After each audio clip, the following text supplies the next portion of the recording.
स्वागत है आपका सीटेट 2024 दिसंबर में जो एग्ज़ाम होने वाला है वो 1 दिसंबर को होने वाला है।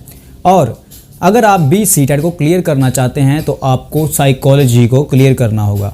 तो आज हम आपके लिए साइकोलॉजी का एक टॉपिक जिसे कहते हैं समावेशी शिक्षा, जिसे हम इंक्लूसिव एजुकेशन भी कहते हैं, वो लेकर आए हैं और समझेंगे। सबसे पहले हम इंट्रोडक्शन करते हैं कि इंक्लूसिव एजुकेशन होता क्या है। तो ध्यान से देखिएगा, जैसे कि समावेशी शिक्षा के अंतर्गत बच्चों की ज़रूरतों के आधार पर शिक्षा देनी चाहिए। सबसे पहले ये बात मेन है, हमें ये मालूम होना चाहिए कि इंक्लूसिव एजुकेशन क्या है। जैसे कि समावेशी शिक्षा के अंतर्गत बच्चों की ज़रूरत के आधार पर शिक्षा देनी चाहिए, ये चीज़ आपको समझनी चाहिए। Segregation is against the law of nature, यानी कि कुदरत के नियमों की उल्लंघना हमें नहीं करनी चाहिए। संयुक्त राष्ट्र संघ यानी कि 1993 में सभी को समान अवसर के द्वारा सभी वंचित की शिक्षा कराने का सभी राज्यों को आवश्यक दायित्व सौंपा गया है, जिसके अंतर्गत सभी जो वंचित या शारीरिक रूप से जो बेघर हैं, विकलांग है, बौद्धिक स्तर पर या फिर मांसपेशियां या फिर अन्य विकलांग, भाषा, बोली, कामगार, जातिगत या फिर समूह या फिर धार्मिक अल्पसंख्यक हैं। स्त्री पुरुष भेदभाव भी है यहाँ पर। और सर्वजनक जो विकास हेतु यानी कि सर्वजनक संपूर्ण विकास हेतु शिक्षा का प्रदान करना चाहिए। यानी कि यहाँ पर हमें ये बताया जा रहा है कि हमें जो कोई भेदभाव नहीं करना, कोई भी ऐसा व्यक्ति जो कि जाति या फिर शारीरिक रूप से जो वो वंचित है, वो अलग है, यानी कि सीधी सी बात है, उसमें हमें भेदभाव नहीं करना। संविधान के 86 के आर्टिकल में जो कहा गया है कि 6 से 14 वर्ष के जो आयु के बच्चे हैं उनके लिए फ्री शिक्षा दी जाएगी। और अगर बात की जाए यहाँ पर डिसेंबर्ड की, तो वो 6 से 18 ईयर्स होती है। और आपको ये इंट्रोडक्शन के जो है इंट्रोडक्शन वो मालूम होनी चाहिए। इंक्लूसिव एजुकेशन है क्या? सबसे पहले यही बात होती है कि हमें टॉपिक की इंट्रोडक्शन होनी चाहिए, यानी कि हमें उनके बारे में पता होना चाहिए, इन्फॉर्मेशन हमें मालूम होनी चाहिए कि इंक्लूसिव एजुकेशन क्या है। दो तरह की होती है, एक इंक्लूसिव एजुकेशन होती है, एक जो होती है वो होती है हमारी इंटीग्रेटेड, यानी कि हमें इंक्लूसिव एजुकेशन को ही प्रेफर देना चाहिए, क्योंकि इंक्लूसिव एजुकेशन जो है वो सबसे अच्छी है। एक जो विकलांग जो स्टूडेंट है यानी कि जो बच्चा है, उसको अलग नहीं शिक्षा देनी चाहिए, उसको दूसरे बच्चों के साथ बिठाकर शिक्षा देनी चाहिए। उसे ऐसा नहीं लगना चाहिए कि उसके साथ भेदभाव हो रहा है। तो उसके बाद अगर हम इंट्रोडक्शन कर लेते हैं इसका, तो नेक्स्ट हम करते हैं कि आवश्यकताएं, यानी कि जहां पर हमने पहली बात रीड की थी, जहां पर हम कह रहे हैं कि समावेशी शिक्षा के अंतर्गत बच्चों की ज़रूरत के आधार पर शिक्षा देनी चाहिए। तो उसे क्या क्या ज़रूरत हो सकती है, यानी कि उन ज़रूरतों के बारे में भी हमको मालूम होना चाहिए। इसके आगे डिसऑर्डर्स भी आएंगे जो कि मेन हैं, जो कि क्वेश्चन में आते हैं। देखो, आवश्यकताओं के प्रकार। आवश्यकता, अब कौन कौन सी आवश्यकता जो एक बच्चे को होती है, जिसके लिए हमें रेडी होना पड़ेगा और हमें उसके हिसाब से ही उसको शिक्षा देनी पड़ेगी। तो देखते हैं कौन कौन से प्रकार होते हैं। तो आ चुके हैं हम डिसेबिलिटीज़ कितने प्रकार की होती हैं, कौन कौन सी होती हैं। तो जैसे कि सबसे पहले जो डिसेबिलिटी है वो है दृष्टि, जहाँ पर जिसे हम विजुअल डिसेबिलिटी भी कहते हैं, जहाँ पर जो बच्चे होते हैं उनको देखने में दिक्कत आती है। कुछ बच्चे ऐसे होते हैं जो देख पाते हैं लेकिन इतना क्लियर नहीं देख पाते। उसके बाद आ जाती है श्रवण, जिसे हम ऑडियोटरी डिसेबिलिटी कहते हैं, जो कि सुनने से संबंधित होती है। बच्चों को जो सुनाई देना बंद भी हो जाता है, और कुछ बच्चे होते हैं जिनको कुछ ज़्यादा ही कम सुनाई देता है। तो उसके बाद आती है मानसिक अक्षमता, जिसे हम इंटेलेक्चुअल डिसेबिलिटी कहते हैं। कुछ बच्चे ऐसे होते हैं जिनको समझने में बहुत ज़्यादा दिक्कत होती है। कुछ ऐसे बच्चे होते हैं जिनके लिए हमें ज़्यादा ही मेहनत करनी पड़ती है। वो बच्चे ऐसे होते हैं जिनकी मानसिक स्थिति थोड़ी सी गंभीर होती है। आगे जो आती है वो होती है गामक, जिसे हम लोकोमोटर डिसेबिलिटी कहते हैं, जो चल फिर नहीं सकते, यानी कि जो विकलांग होते हैं, जैसे चल नहीं सकते जो बच्चे, उनको कहा जाता है।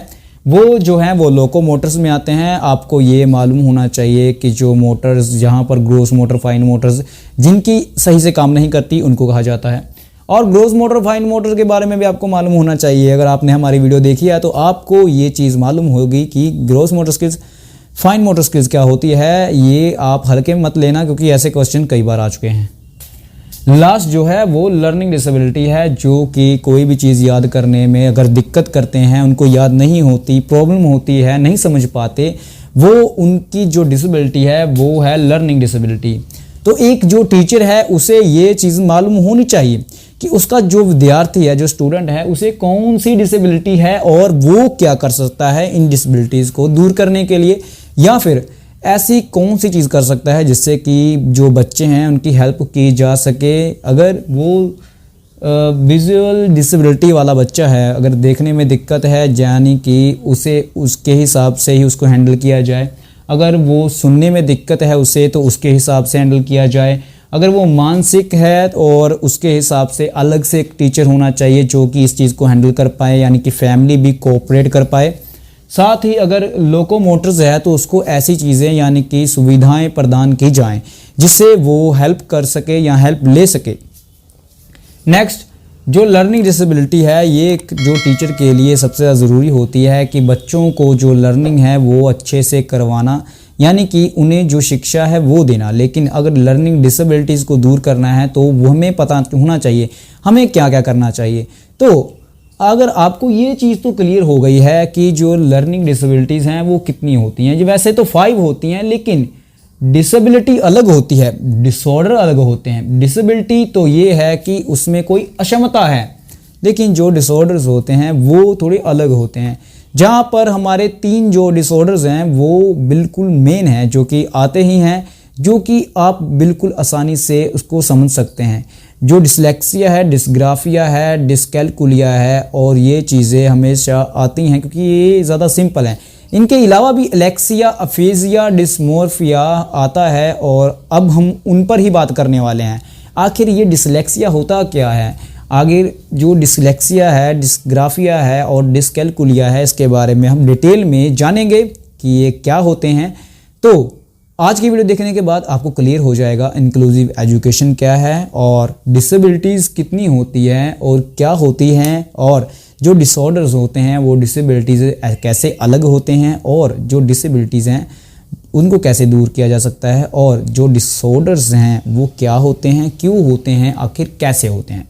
तो देखते हैं डिसेबिलिटीज़ के बाद डिसऑर्डर्स की बारी है, और सबसे पहले स्टार्ट करेंगे हम आ चुके हैं हमारे सबसे पहले डिसऑर्डर पर, जिसका नाम है डिसलेक्सिया।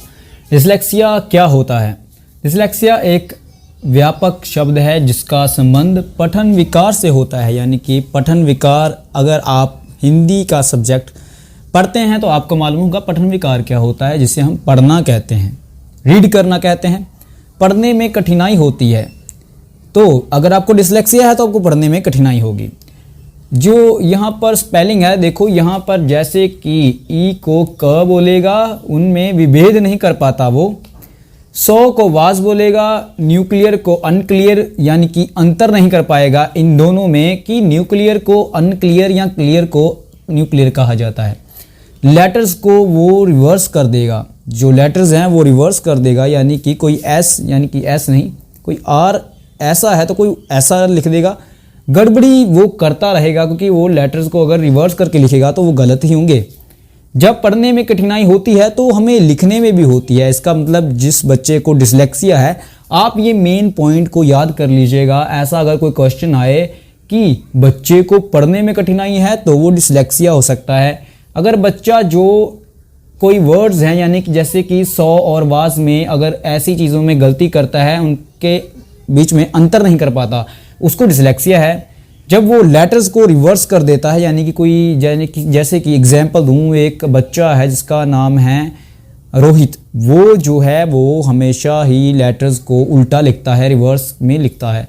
उसको क्या कहेंगे? उसको कहेंगे कि इसको डिसलेक्सिया है, ये चीज़ हो जाती है। तो यहाँ पर बात जो लिखी हुई है ना कि कठिनाई जो होती है अगर उसे पढ़ने में होगी तो लिखने में भी होगी। डिसलेक्सिया ये होता है। आगे हम देखते हैं प्रेक्सिया क्या होता है, डिस्प्रेक्सिया क्या होता है। वीडियो को पूरा देखिएगा क्योंकि अगर मिस करोगे तो आपके पास सिर्फ कम टाइम है जो सीटेट को क्लियर करने के लिए, तो कोई भी टाइम आपको वेस्ट नहीं करना चाहिए। हमारे नेक्स्ट डिसऑर्डर पे जिसका नाम है अप्रेक्सिया और डिस्प्रेक्सिया। अब इनमें डिफरेंस क्या है, सबसे पहले समझते हैं अप्रेक्सिया क्या होता है। ये एक ऐसा शारीरिक विकार होता है जिसके कारण व्यक्ति को मांसपेशियों के संचालन में संबंधित जो सूक्ष्म गति कौशल होते हैं ना, जैसे कि लिखने में दिक्कत, चलना, टहलना, बोलने में निपुण नहीं होते वो। ये मानसिक जो सेरेबलम में, यानी कि ये मानसिक क्षति के कारण जो सेरेबलम में क्षति हो जाती है ना, उनके कारण ये विकार जो है उत्पन्न हो जाता है।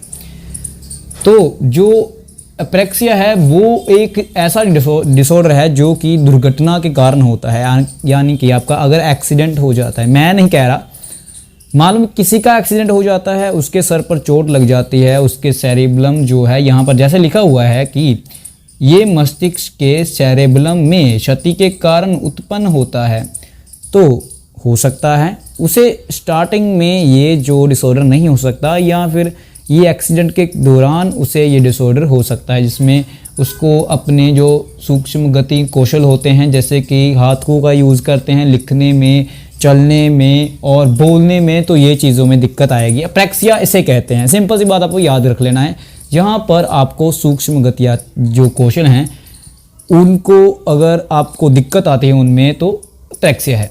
तो डिस्प्रेक्सिया क्या होता है? डिस्प्रेक्सिया भी अप्रेक्सिया का एक प्रकार होता है, यानी कि एक रूप होता है। अब ये क्या होता है? मस्तिष्क में क्षति के कारण ये सेम है, क्योंकि ये कह रहे हैं कि इसका रूप है, तो ये भी ऐसे ही है। हाथ एवं आँखों के बीच सामान्य एवं संतुलन स्थापित कर नहीं पाता। वो कहते हैं कि जो हाथ और आँखों के बीच में संतुलन नहीं होगा तो आप लिख कैसे पाओगे? देख के ही तो लिखते हो। ये चीज़ उनसे नहीं होती, जिसको डिस्प्रेक्सिया होता है। तो ये जो होता है डिस्प्रेक्सिया, ये तांत्रिका तंत्र संबंधी विकार होता है। तांत्रिका तंत्र संबंधी विकार होता है। हाँ, याद रख सकते हो, ये जो सूक्ष्म गति कौशल होते हैं उनमें अप्रेक्सिया होता है। जो डिस्प्रेक्सिया होता है वो तांत्रिक तंत्र, यानी कि अगर बात करें हाथ और आँख का जो हम मेल कहते हैं, यानी कि आँखों से देखकर लिखना, जो हाथ और आँख का जो कोऑर्डिनेट होता है वो अच्छे से नहीं मैच करता, वहाँ पर डिस्प्रेक्सिया कहते हैं। और डिस्प्रेक्सिया को सेंसरी इंटीग्रेशन डिसऑर्डर भी कहते हैं।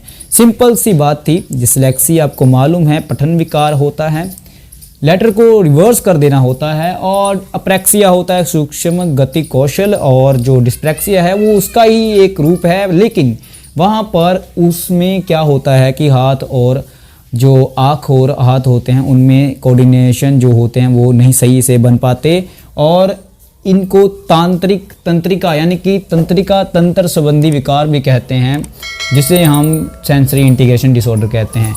नेक्स्ट चलते हैं हम अपने अगले डिसऑर्डर पर। चुके हैं हमारे अगले डिसऑर्डर पर, जिसका नाम है अफेजिया। तो अफेजिया होता क्या है? अफेजिया होता है जहाँ पर हमें भाषा में अधिगम अक्षमता महसूस करते हैं हम, जहाँ पर हम मौखिक रूप से हम जब विचारों को अभिव्यक्त नहीं कर पाते। जब हम मौखिक रूप से, मौखिक यानी कि बोलने में, अगर मैं कहूँ कि मेरे मन में कोई बात है जो कि मैं बोल नहीं पा रहा, उसको कहते हैं विचारों को अभिव्यक्त ना कर पाना। तो ऐसी बीमारी भी होती है जिसे डिसऑर्डर कहते हैं, जो कि अफेजिया है। और ये कैसे होता है? जैसे कि एक्सीडेंट हो जाने के कारण, या फिर यहाँ पर लिखा हुआ है मस्तिष्क में किसी प्रकार की क्षति के कारण ये अफेजिया उत्पन्न होता है। सिंपल सी बात है, अफेजिया उन लोगों को होता है जो कि यहाँ पर आपको ये चीज़ अंडरलाइन करनी होगी, समझना होगा कि जो विचारों को अभिव्यक्त नहीं कर पाते। डिस्फेजिया क्या होता है? ये वैसा है। डिस्फेजिया जो होता है वो सेम है, वो एक ऐसा यानी कि अफेजिया का ही प्रकार है। और यहाँ पर क्या सिंपल सी बात ये होती है कि बातचीत करने में वो क्षमता महसूस करता है। यहाँ पर बातचीत करने में होती है, यहाँ पर आप कह सकते हैं कि उन्हें विचारों को अभिव्यक्त करने में। लास्ट वीडियो में आपको एक ट्रिक भी बताऊंगा जिससे कि आप इसे आसानी से याद रख सकते हैं, ट्रिक के जैसे ही, क्योंकि आपको अगर ये ऐसे नहीं समझ में आती तो ट्रिक भी आपके लिए यूज़ कर सकते हैं, जहां पर आप सिंपल और फास्ट तरीके से इसे याद कर सकते हैं। तो चलते हैं हम हमारे एलेक्सिया के ऊपर। जैसे कि एलेक्सिया डिसऑर्डर क्या होता है? एलेक्सिया जो डिसऑर्डर होता है वो जो हमारा मस्तिष्क है जिसे हम दिमाग कहते हैं उसके अंदर, यानी कि दिमाग में किसी क्षति के कारण पढ़ने में अक्षमता। मस्तिष्क यानी कि आप देख सकते हैं कि डिसलेक्सिया के अलावा जितने भी आ रहे हैं, पैक्सिया, एलेक्सिया, वहाँ पर मानसिक क्षति के कारण जो हमें पढ़ने में अक्षमता होती है वो चीज़ आ रही है। यहाँ पर ज़्यादातर यही चीज़, इसमें शब्द अंधता या पाठ अंधता या फिर विजुअल अफेजिया भी कहा जा सकता है इसे। ये अर्जित डिसलेक्सिया है, ये बात आपको नोट करनी होगी, ये अर्जित डिसलेक्सिया है। हाँ, पूछ सकते हैं कि कौन सा ऐसा जो डिसऑर्डर है जिसे अर्जित डिसलेक्सिया भी कहा जाता है। हालांकि मैंने ऐसा डिसऑर्डर मतलब यानी कि ऐसा जो क्वेश्चन नहीं देखा, लेकिन फिर भी हो सकता है, सीटेट वाले कुछ भी डाल सकते हैं। जो एलेक्सिया के कारण अफेजिया एवं डिस्ग्राफिया यानी कि डिस्ग्राफिया जिसे ग्राफ से संबंधित कहते हैं जैसी अधिगम क्षमता होना भी संभव है, किंतु प्रत्येक स्थिति में संभव नहीं है। हो सकता है कि जो कहते हैं कि जो हमारा एलेक्सिया है इसके कारण हमें अफेजिया भी हो सकता है, डिस्ग्राफिया भी हो सकता है। अभी मैंने आपको अफेजिया के बारे में बताया। अब आप बताएं कमेंट में कि अफेजिया क्या होता है।